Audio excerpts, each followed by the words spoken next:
Spider-Man, the most famous, and to some the greatest hero in all of Marvel. So who wouldn't be excited to see 3 Spider-Men play on the big screen?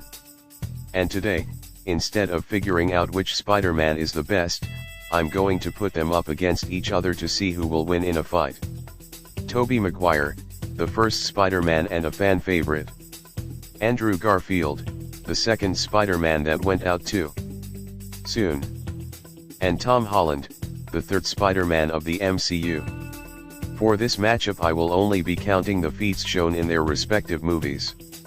So Toby gets Spider-Man 1 to 3, Andrew gets his 2 movies, and Tom gets all 3 of his movies, only I will not be counting any feat that scales to the other spiders. So Toby or Tom dodging Electro or all of them being compared to each other because they fight the same villains is strictly prohibited. We will also only be giving them their usual or now suits. So no Bully Maguire or black suit, and no Iron Spider suit since he lost that. With that out of the way, let's begin the first mortal matchup Royale. We all know the story. Peter Parker gets bitten by a radioactive spider, loses his Uncle Ben because of his arrogance, becomes a superhero and fights supervillains. The difference between Toby's Spider-Man and the original, is the fact that his spider sense is a little different. Instead of sensing danger, he actually has a 360 slow-mo vision of the world, making him have incredible reaction even still, while also being able to see from far away, kind of like the Sharingan and Byakugan mixed together. He can also shoot webs, only without web shooters. Yes, he can shoot webs from his wrists, that are made from his body. Can't decide if that's awesome or disgusting. Besides that, he keeps the rest of the normal Spider-Man powers. Crawl up walls, super speed, strength, the works. Speaking of, this Spider-Man is strong enough to overpower athletes like his bully Flash, compared to people who rip off brick walls, hold up this metal wall worth over 1,000 tons by scaling the height to Mary Jane, and can both scale and tank pumpkin bombs that vaporize people. This one in particular vaporized Eddie Brock and the symbiote, making the explosion itself worth at least 0.5 tons of TNT, and the explosion doesn't even burn Toby's hair, though it is possible that the bomb is actually just a bomb instead of the vaporization one. His best strength feat has to be the time he's held and stopped this train going 80 miles per hour while holding passengers in it. An average New York train is around 33,000 kilograms or over 72,700 pounds, and the train is shown to have 6 cars in total. Once we get a closer look, it looks to be that the train is half full, so counting the passengers' weight, this means the weight will actually be over 530,000 pounds, and he was able to stop it in around 47 seconds. This means, for Toby to stop a 530,000 pound train in 47 seconds, he would need to produce and endure 182,000 newtons of force, though the strain on his body did make him pass out. His speed, however, is quite strange. Best I could think of for him is him dodging gunfire and his spider sense being able to see the world 260 times slower because of a fly's wings beating 2 times in 2.6 seconds instead of the usual 200 in 1 second. All in all, despite being the first Spider-Man, he's shown to be incredibly strong and a true good first adaptation for the wall crawler. You know who I am. I do. Your friendly neighborhood Spider-Man.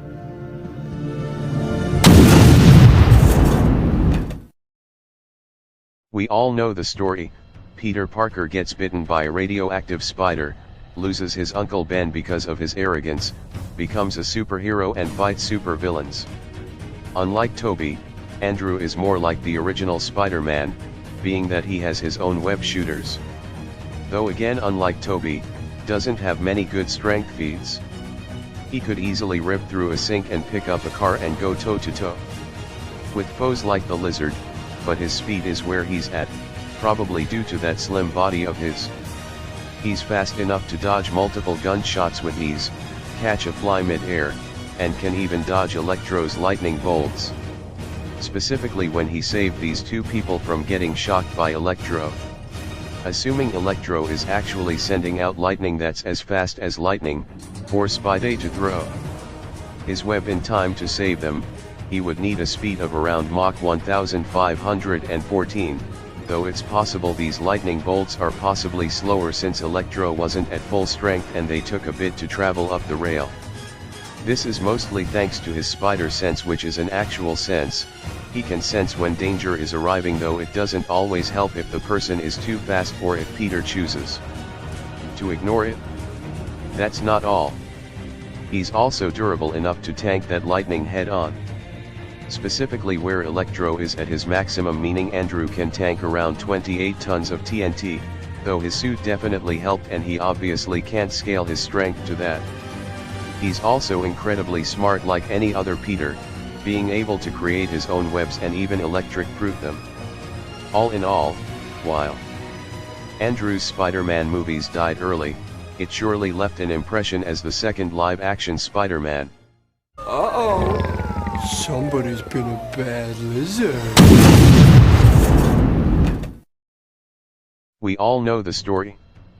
Peter becomes a superhero, meets the Avengers and is forced to fight them, beat supervillains, before dying and coming back to life to watch his mentor die to save the universe from a purple potato chip chin alien.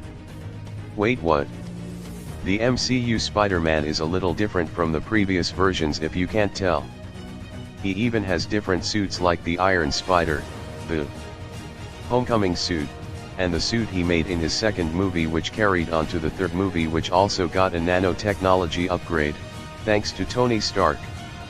Besides that massive upgrade, he's still the same old Spider-Man with super strength, speed, agility, web shooters, and of course, the Peter Tingle. I mean, spider sense. Extra lucky for us, Tom's Spider-Man has quite a bit of feats and scaling to work off of. He's strong enough to stop a car while it's moving full speed, catch and hold up this jet bridge that weighs 28 metric tons, can lift large amounts of rubble off his head, stop this 1,700-ton building from falling, and can even hold this ferry together for a little bit of 6 seconds before Iron Man helped him out. That ferry weighs around 3,200 tons, since it's the Spirit of America ferry, which would mean Tom's Spider-Man was enduring around 31 million newtons of force. His best feat has to be scaling to Iron Man's old armor in Age of Ultron, which is pretty consistent since Spider-Man overpowered Cull Obsidian, who could hurt Tony's nanotech armor and severely damage the Hulk Buster armor, which should be even more powerful than the armor that survived a portion of the Sokovia explosion, which destroyed a 2,380 meters in depth and 6,430 meters in diameter island. This explosion was worth 163 gigatons of TNT, but Iron Man's suit only tanked 1.7 kilotons of TNT or 1,700 tons of TNT. His speed is also very easy to figure out. He can dodge gunfire, and even these meteors sent by Thanos. This means Peter can casually dodge at Mach 177. His spider sense definitely helps. With this, it's able to help Peter combat Mysterio's hologram drones despite them being invisible, and is so precise that he could tell when Norman Osborn switched to the Green Goblin. No wonder he's so fast. He's also shown to be incredibly intelligent, being able to create his own suits with a little help from Tony Tech, and even create cures for Green Goblin, Electro, and others, which even impressed Norman Osborn. All in all, while his story is a little different from usual, there's still a good reason as to why he's the third live-action Spider-Man. No. I just want to kill you myself. Attaboy. All of the abilities and feats have been explained. Let's take these fighters and see who would win in a mortal matchup.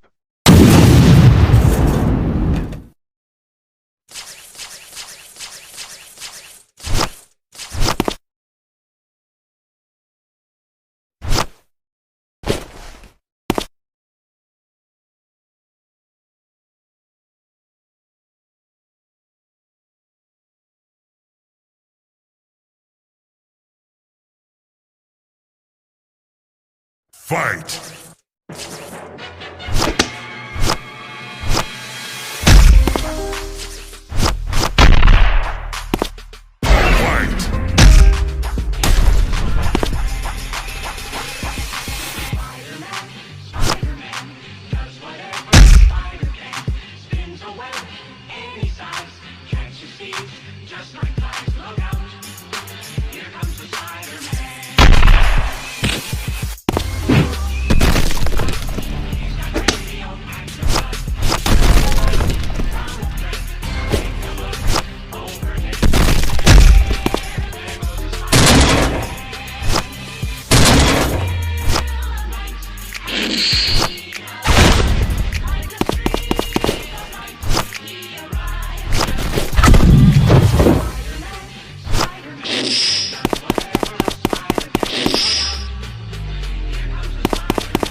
Now before the die-hard OG Spider-Man fans come after me, let me explain. All of the Spider-Men had an advantage in their own right, well kind of. Toby was the most experienced and was stronger than Andrew since they showed 0 feats to be put at Toby's level, though Toby was the slowest due to lack of feats. Andrew was the weakest physically but could tank a ton of damage, one that surpasses Toby's damage output, plus he's also the fastest. Tom might have been the youngest and less experienced, but he was the physically strongest Spider-Man and was only over 8 times slower than Andrew in speed.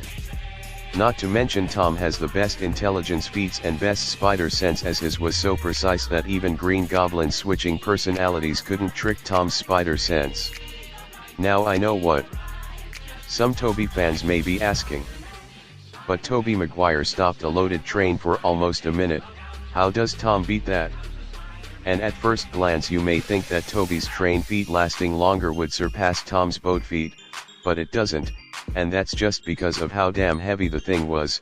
Tom's lifting strength was over 170 times stronger than Toby's, while Toby's was a bit over 500 times stronger than Andrew. Even then, this isn't a lifting competition, and with that Tom just had the best attack potency due to scaling to the explosion Iron Man tanked, which was 3,400 times stronger than the vaporization bombs that Toby tanked.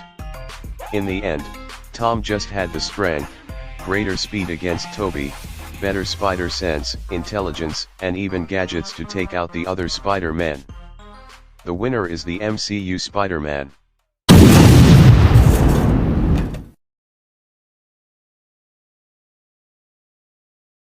No, this is good. This is really good. Idiot monster! I can absorb anything, even rock!